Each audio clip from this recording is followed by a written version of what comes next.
What are you so afraid of? That's the dumb question Agnes has heard 100 times in her life, at least. It always comes from the oddest people who one wouldn't expect it to stem from both the soft-bone priests of the cloth to the hardest fighters she knows. They all ask her the same thing, as if it weren't obvious. But she can never give them an honest answer, because it isn't something they would ever understand. The thing that she is afraid of isn't something that she could ever really manage to put into words, let alone into words that another person would be able to follow. Because, while other people are afraid of losing their lives, their loved ones, or of the common human fears of pain and suffering, she's afraid of something much more indistinct. She's afraid of dying, yes. Agnes would never deny this to anyone. She's absolutely petrified of the thought of dying, and yet on some days it still seems better than the alternative, because she's afraid of living, too. That fear of hers, that dread, it has a smell, a musk.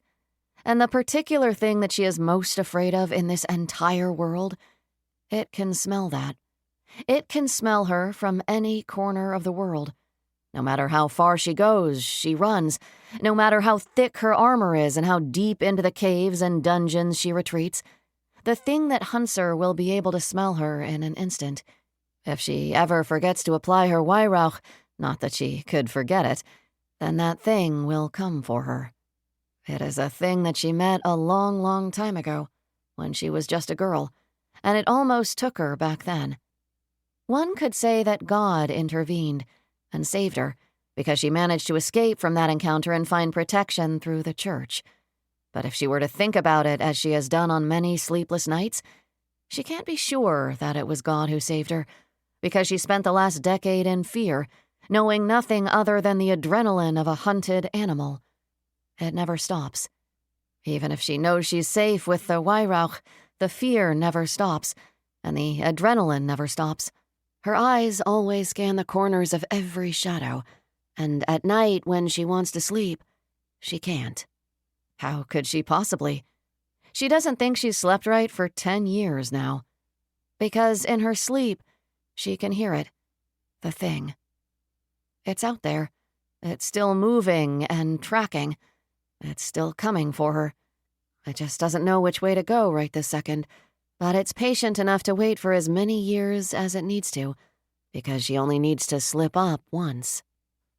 So, to roll back, what is she afraid of exactly?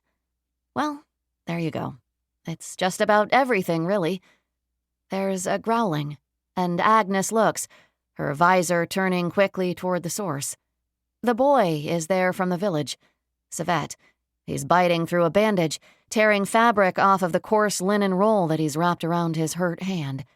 A skeleton nicked him with its black sword, but he's an angry person despite his age. His eyes are frozen and blue, but the rage in them is as clear to see as ruby fire against a dull horizon. "You should go back," says Agnes calmly, looking at the human boy. He might be a man in years, but in her tired eyes that aren't actually that much older than his in seen sunrises, he's still a fresh and unblemished thing.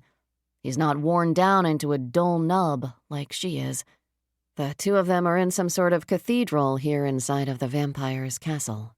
She doesn't know why this place is here, but it's the perfect place to rest after hours of fighting their way through the dungeon's endless hordes of monsters. There don't seem to be any in here. "I'm not leaving again," explained Savet. She can almost feel his icy gaze moving right through her visor. Despite being much stronger than he is, it still makes her uncomfortable, because he might see what she really is. She's very far away from home, and these people out so far in the West are very superstitious. Her kind is often met with contention in such places outside of her original continent. To keep listening to this audiobook, I've left you a link in the description so you can do it, at no cost thanks to Audible's 30-day free trial.